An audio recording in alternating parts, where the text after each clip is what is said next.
안녕하십니까. 바로 보는 TV 옴부즈맨 성유미입니다. 지난주 연합뉴스TV에서는 미국 뉴욕에서 개최된 한미, 한일 정상회담과 세계 각국 정상급 인사들이 참여한 유엔 총회 소식 등 국내외 뉴스를 신속히 전했는데요. 오늘 연합뉴스TV를 말한다 시간에서는 평양 남북 정상회담 관련 뉴스 특보를 중심으로 이정훈 시청자 평가원이 모니터한 내용을 전해드리겠습니다.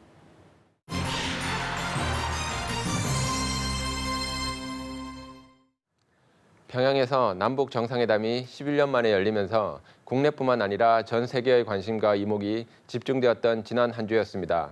연합뉴스TV에서도 평양에서 열린 남북 정상회담에 대해 집중적으로 보도하였는데 정상회담 준비 단계부터 문재인 대통령의 최종 보고 내용까지 차분하게 전달하였습니다. 9월 17일 뉴스특보에서는 문재인 정부의 세 번째 남북 정상회담이 평양에서 개최되고 주요 장면이 처음으로 전 세계에 생중계될 것이라고 전하면서 비핵화가 회담 의제에 포함된 것은 이번 회담의 특징이라고 분석했습니다. 이어진 보도에서는 남북 정상회담을 앞두고 막바지 준비 작업이 한창이지만 남북 정상회담을 앞둔 평양 시내는 차분함을 넘어 평온했다고 전했습니다. 같은 날 이어진 보도에서는 평양의 대표적 주요 장소들을 소개하였습니다. 2007년 정상회담의 공식 환영식장이었던 4.25 문화회관과 만수대 의사당과 백화원, 최고 지도자의 집무실이 위치한 노동당 본부청사 등 평양의 정치적, 문화적 주요 기관과 장소들을 과거 정상회담의 역사와 함께 설명하면서 평양의 과거와 현재를 소개하였습니다. 같은 날 이어진 보도에서는 이번 평양 남북 정상회담에서 교환될 선물을 예상하면서 과거 정상회담에서의 선물들도 소개했습니다. 2000년 1차 남북 정상회담 때는 양측의 대표 토종계를 교환하였고 2007년 2차 회담 때는 남측은 지역 특산물 위주로 북측은 자연산 송이버섯으로 답례했다고 전했습니다. 이어진 보도에서는 문재인 대통령이 옥류관을 방문할 예정이라고 전하면서 남북 정상회담에서 음식들은 먹거리 이상의 의미를 가질 수 있다고 설명했습니다. 또 청와대는 정상회담 마지막 날 두 정상의 친교 일정이 추가될 수 있다고 밝혔다고 전했습니다. 같은 날 보도에서는 김정은 국무위원장은 전용기 바로 앞까지 영접을 나왔고 남북 정상은 반감을 표시하면서 담소를 나눴다고 전했습니다. 이어진 보도에서는 북한은 남측 정상을 최고 수준의 환영 행사로 맞이했다고 전했습니다. 공항에서는 당정군 핵심 실세들이 총출동한 가운데 21발의 예포와 의장대 사일 행사도 있었고 평양 도심에서는 평양 시민들의 뜨거운 환호성을 받으면서 숙소인 백화원 영빈관에 도착했다고 전했습니다. 이어진 보도에서는 공군 1호기로 평양 순안공항에 도착한 문재인 대통령 내외를 북한의 주요 인사들이 환영했다고 전했습니다. 김영남 최고인민회의 상임위원장, 최룡해 노동당 부위원장, 이수용 당 국제담당 부위원장과 리영호 외무상, 군부 서열 1위인 김수길 총정치국장과 이성권 조평동 위원장 등이 참석했다고 전했습니다. 첫날 정상회담에서는 우리척 서훈 국정원장과 정우영 청와대 국가안보실장, 북측에서는 김영철 통일전선부장과 김여정 제1부부장이 배석했는데 정 실장은 미군의 의중을 북측에 전달하는 역할을 했을 것으로 관측했습니다. 지난 19일 뉴스특보에서는 남북 정상이 핵 없는 한반도를 위한 실질적 조치를 약속하는 평양 정상선언을 채택했다고 보도했습니다. 지난 판문점 선언보다 한 단계 진전된 평양선언은 핵 없는 한반도 실현과 전쟁 위험 제거, 남북관계 발전을 위한 6개 합의사항이 포함되어 있는데 미국의 사항 조치를 전제로 영변 핵실험장 연구 폐기를 포함한 추가 조치도 예고했다고 보도했습니다. 남북은 적대관계 종식을 선언하는 사실상의 불가침 합의도 채택했는데 군사 분계선 일대 훈련 전면 중단과 해안포, 한포 포문 폐쇄, JSA 비무장 지대화 등 실천 방안을 담은 군사 당국 간 합의서에도 서명했다고 보도했습니다. 두 정상은 철도 도로 연결 착공식을 시작으로 개성공단과 금강산 관광 정상화 등 경협 재개에도 속도를 내기로 했으며 이산가족 상설 면회소 개소와 화상 상봉, 영상편지 교환도 조속히 추진할 방침이라고 전했습니다. 이어진 보도에서는 김정은 위원장의 한반도 비핵화 약속이 생중계로 전 세계로 전해졌다고 보도했습니다. 이번 합의문에는 미사일 시설 폐기 과정에 전문가 참관이 명시되는 등 한 단계 진전된 비핵화 합의를 이뤘다고 평가하면서 향후 북미 간 대화 진척 정도에 따라 추가적인 비핵화 로드맵이 나올 것이라고 전망했습니다. 이어진 보도에서는 김정은 국무위원장이 북한의 실상을 있는 그대로 소개하고 솔직 파격 합법을 구사했다고 전했습니다. 백하원 영빈관이 초라하다고 토로하고 4.27 판문점 회담 때도 교통이 불미해 불편을 드릴 것 같다며 열악한 인프라 사정을 언급하는 등 김 위원장 해법이 국제사회 사정과 북한의 현실을 있는 그대로 인정하는 정상국가 지도자의 이미지를 각인하고자 하는 시도일 수 있다고 분석했습니다. 같은 날 이어진 보도에서는 여야 3당 대표들이 김영남 북한 최고인민회의 상임위원장을 만났다고 보도하면서 18일 불발 소동을 겪은 뒤 여야 대표 측이 김정은 국무위원장에게 다시 요청하면서 성사된 것이라고 설명했습니다. 이해찬 대표는 조정 과정에서 생긴 착오라고 해명했고 여야 대표는 연내 남북 국회회담 개최와 내년 3.1운동 100주년 행사 공동 개최를 제안했다고 전했습니다. 이어진 보도에서는 3차 정상회담의 성과에 대한 정치권 반응을 전했습니다.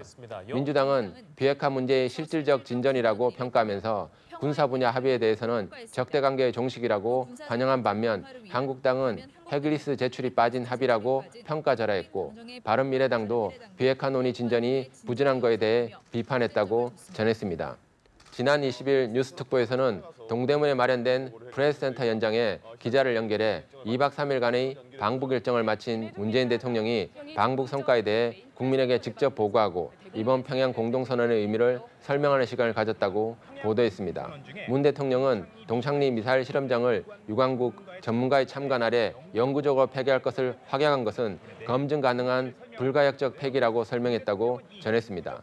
문 대통령은 김 위원장이 폼페이오 국무장관의 방북과 북미 정상회담이 조속히 열리기를 희망한다고 말했다고 밝히면서 남북 국회회담을 가까운 시일 내에 개최키로 했고 지자체 교류도 활성화된다고 소개했다고 전했습니다.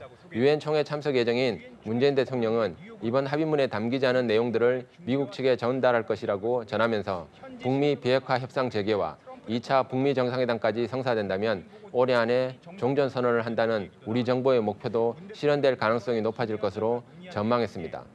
이어진 보도에서도 프레스센터 현장에 기자를 연결해 문재인 대통령이 북미 간의 대화가 재개될 여건이 조성되었다고 이번 회담의 성과를 설명했다고 전했습니다.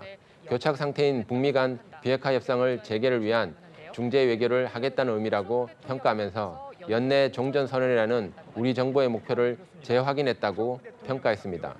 문재인 대통령은 구두로 합의한 남북국회회담 개최와 지자체 교류 활성화뿐만 아니라 북한이 몰수한 우리 기업의 자산을 돌려받게 됐다고 공개했고 남북 군사 분야 합의의 의미에 대한 설명도 있었다고 전했습니다. 문 대통령은 평양 공동선언을 실행을 위한 범정부적 추진 체계를 마련할 것이라고 밝히면서 초당적인 협력도 당부했다고 전했습니다. 이어진 보도에서는 북한이 선물한 북한산 송이버섯 2톤 전부를 미 상봉 이상 가족에게 추석 선물로 전달하기로 했다고 전했습니다.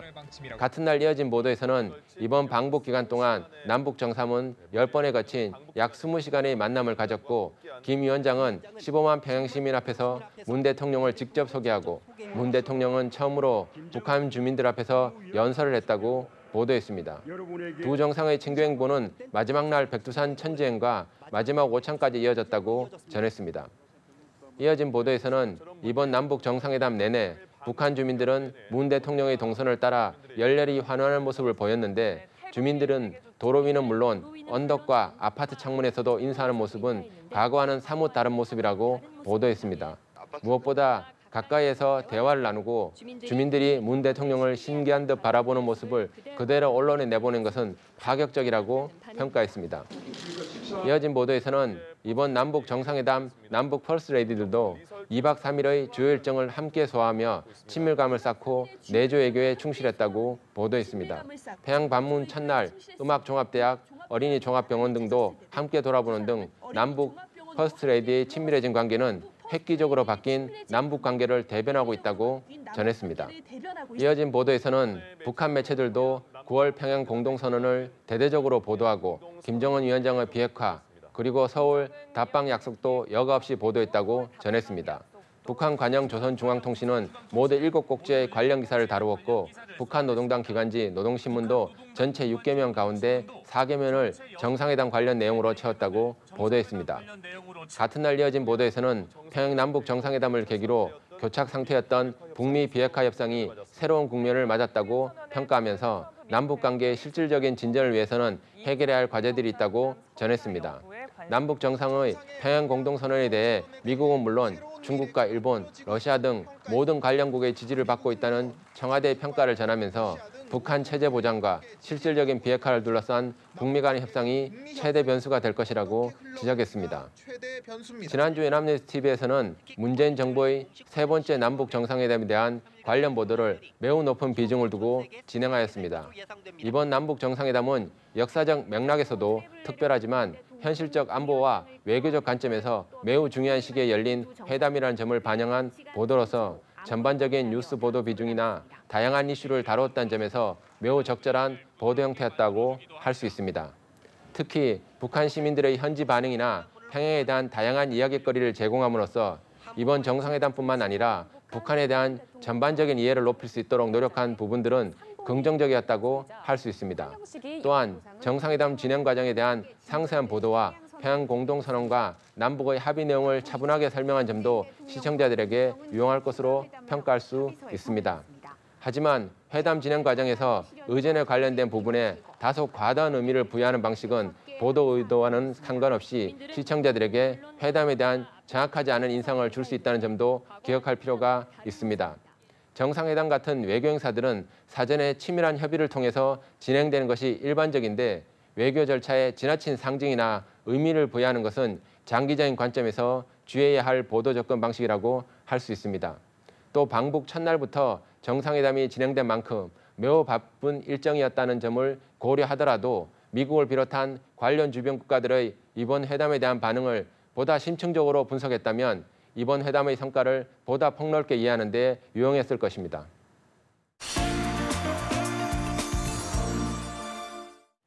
네, 이번 순서는 주말에 방영된 제작 프로그램을 대학생의 시선으로 분석하고 평가한 내용을 들어보는 캠퍼스 TV 리포트 시간입니다. 이번 주는 경희대학교 호텔경영학과의 홍재선 학생 나와 있습니다. 안녕하세요. 안녕하세요. 자, 지난주에 어떤 프로그램 모니터하셨나요? 네, 저는 지난 주말 추석 특집으로 방영된 일가양득 프로젝트를 모니터했습니다. 일가양득 프로젝트는 2부작으로 구성되어 1부에서는 아빠들의 육아 생존기, 2부에서는 한국과 스웨덴의 두 나라 엄마 이야기를 담았습니다. 대한민국의 모든 가정이 당면한 문제인 육아와 직장에 대한 고민을 풀어냈는데요. 아이 키우기의 천국으로 알려진 스웨덴의 사례에서 해법을 찾을 수 있었습니다. 그럼 자세한 모니터 내용 지금부터 전해드리겠습니다. 1부의 시작은 밝은 음악이 깔리며 한 카페를 배경으로 시작했습니다. 초면인 3명의 남자가 차례로 등장하는데요. 3명의 아빠들은 각각 육아휴직 중인 아빠, 전업주부 아빠, 싱글데디였습니다. 3명의 남자가 한 곳에 이들은 각자의 사연으로 육아를 담당하고 있다는데요. 각자에 대한 소개를 짧은 영상을 통해 볼 수 있어 좋았습니다. 10살, 12살 새 아이 아빠 엄명세 들어갑니다. 전업주부 아빠인 이수용 씨는 원래 하던 일은 건축과 관련된 일이었다고 하는데요. 함께 살 집을 짓기 위해 육아휴직을 낸 동안 둘째를 임신하고 출산한 후 아내가 일을 하게 되고 남편인 이수용 씨가 본격적으로 육아를 하게 되었다고 합니다. 제가 했던 게 마음에 들었었나 봐요. 그래서 그때부터 하게 됐어요. 카페에 모인 아빠들의 인터뷰를 통해 아내의 고충을 느낄 수 있었다고 합니다. 육체적으로도 진짜 고되고 보통은 당연히 엄마만 한다라고 생각을 하잖아요. 시청자들의 공감을 살 수 있는 부분이라고 생각이 들었습니다. 한 일인 것 같아요. 다음 장면에서는 이수용 씨가 둘째를 데리고 장을 보러 가는데요. 둘째의 기저귀를 갈아줘야 하는 상황에 화장실을 찾았지만 남자 화장실에는 기저귀 교환대가 없어 매우 난감해하던 이수용 씨는 어쩔 수 없이 아기를 무릎에 앉혀 기저귀를 갈게 되었는데요. 아기를 데리고 나온 아빠라면 누구나 겪어봤을 겁니다. 엄마를 위한 육아시설은 많지만 이를 지켜보던 배봉수 씨도 비슷한 경험을 겪었다고 하면서 수유실에는 엄마들만 출입할 수 있어 당황스러웠다고 합니다. 그렇네. 어떡하지? 들어가야 되나? 두 사람의 대화를 통해 육아하는 아빠를 위한 시설이 매우 부족한 상태이며 많은 변화가 필요하다는 것을 알 수 있었습니다. 그다죠. 집안일이라곤 해본 적이 없. 싱글데디인 엄명섭 씨는 아내와 사별하게 되면서 육아를 할 수밖에 없는 상황이 되었다고 하는데요. 큰딸이 엄마 역할을 하며 동생들을 잘 챙겨 많은 도움을 받고 있다고 합니다. 이어지는 모습들을 통해 우리나라 아빠들이 육아에 어려움이 많은 모습들을 살펴볼 수 있었습니다. 고마우면서도 미안해요. 2부에서는 스웨덴 스톡홀름의 한 가정의 모습을 보여주며 시작했습니다. 카롤린이라는 여성은 3명의 아이들의 엄마이며 워킹맘입니다. 18년째 라디오 방송국에서 일하고 있다는 그녀는 출근하기 전에 아이들의 식사를 챙기는 등 매우 분주한 모습이었습니다. 자연스럽게 남편도 등장하는데요. 아이의 머리를 빗겨주며 함께 육아에 참여하고 있음을 알 수 있었습니다. 한국과 별반 다르지 않은 출근길 풍경을 보여주었는데요. 이어지는 출근길 인터뷰를 통해 스웨덴 여성들 대부분이 일과 육아를 함께한다는 사실을 알 수 있었는데요. 직장과 육아 모두 포기할 수 없다는 입장입니다. 엄마의 출근 후에는 아빠가 아이들의 등교를 담당합니다. 다음 장면에서는 스웨덴과 대비되는 한국 가정의 모습을 보여주는데요. 아빠는 출근 준비, 엄마는 아침 식사를 준비하는 모습을 화면 분할을 통해 보여주었습니다. 아빠는 오전 7시 아이들이 깨어나기도 전에 출근하고 저녁 8, 9시에 퇴근한다고 하니 아이와 함께 보낼 수 있는 시간이 없다고 합니다. 이제 애들 딱 씻기고 자기 직전이라서 이 집은 엄마가 대부분의 육아를 담당한다는 것을 알 수 있었습니다. 수진 씨 몫입니다.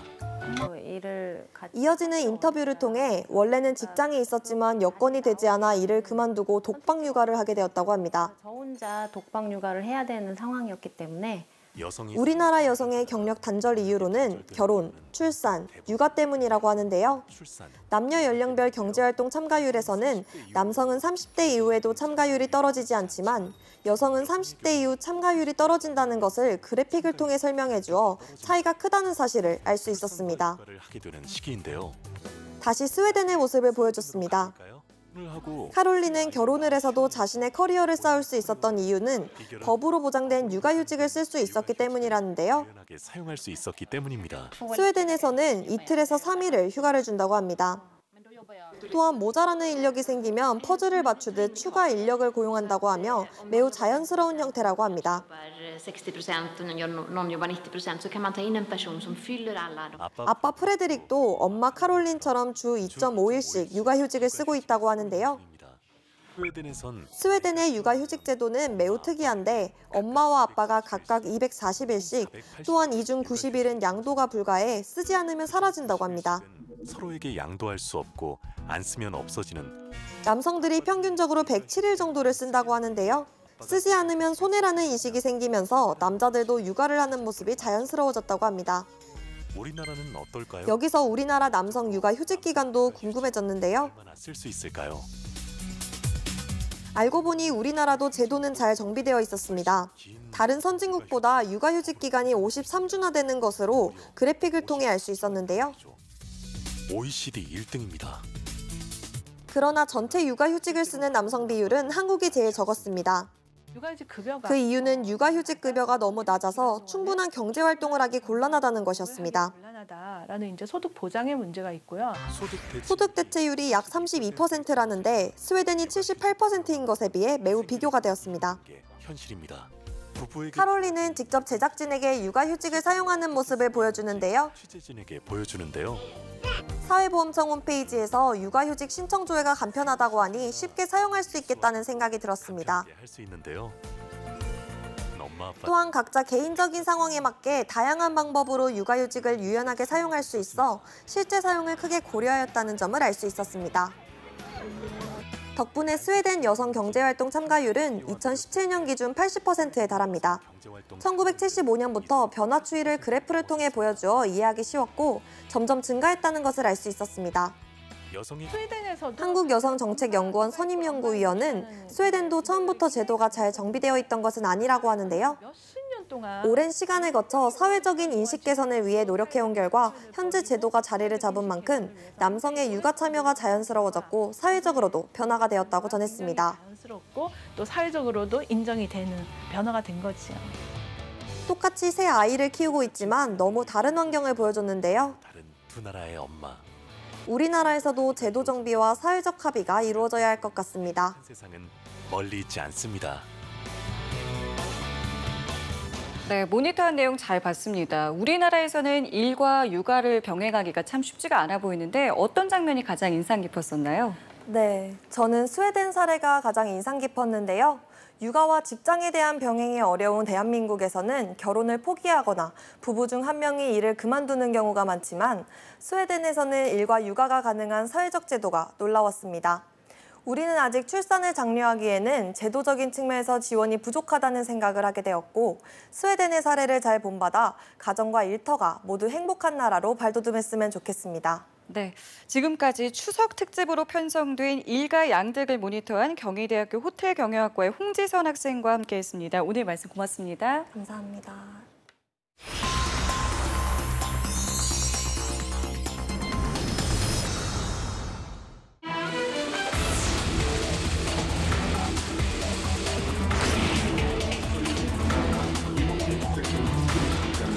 실수요자 보호 및 투기 수요 근절을 위한 수요 관리 대책과 실수요자를 위한 양질의 주택 공급 정책의 균형 있는 정책을 추진을 통해서 주택 시장을 반드시 안정시키겠습니다.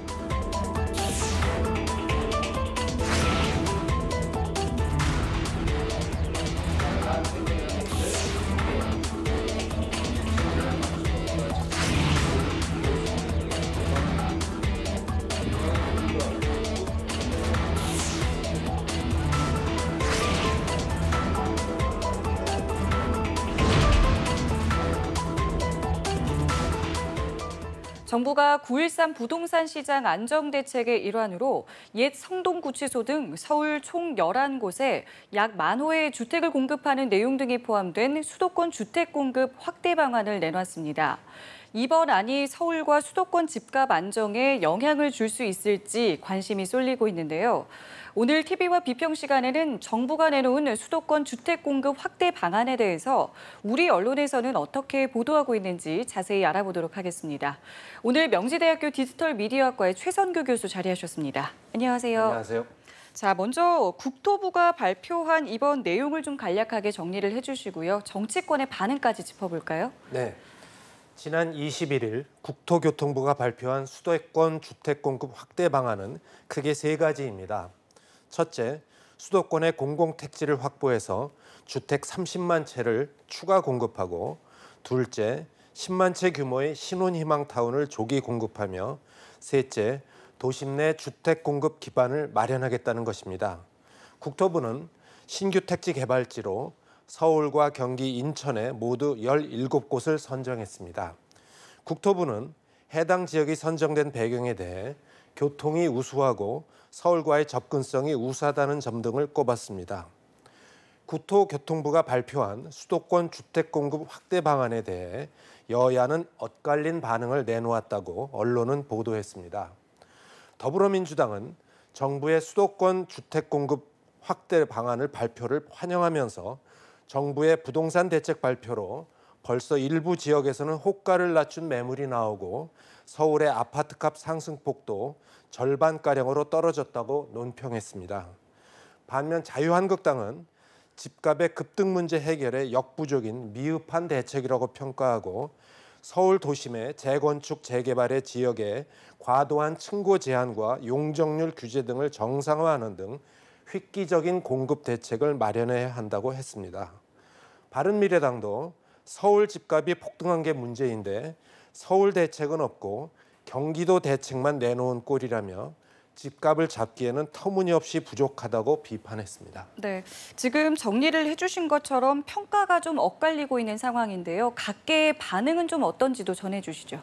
네, 부동산 전문가들은 정부의 공급 대책 발표로 최근 서울 등 일부 지역의 집값 급등세는 확실하게 꺾일 것이라면서도 그린벨트 해제를 통한 양질의 주택 공급과 세부 계획이 나오지 않아 당장의 실수요자 불안 심리를 잠재우기에는 한계가 있다고 문화일보는 지난 21일자에 보도했습니다.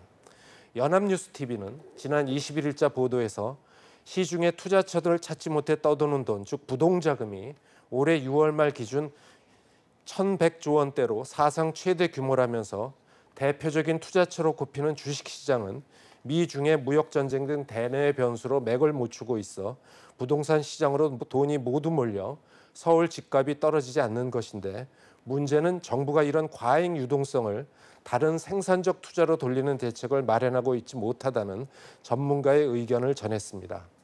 경향신문은 21일자 사설에서 참여정부 시절 건설된 판교 신도시가 투기판으로 바뀌면서 오히려 집값 상승을 부채질하는 등 과거 신도시 조성이 집값 안정에 기여한 사례는 거의 없었다면서, 정부의 공급 대책은 분양되자마자 막대한 프리미엄이 붙는 이른바 로또 아파트를 양산할 공산이 크고, 이번 대책은 집값 잡기와 서민 주거 안정에 모두 실패할 우려가 높다고 지적했습니다.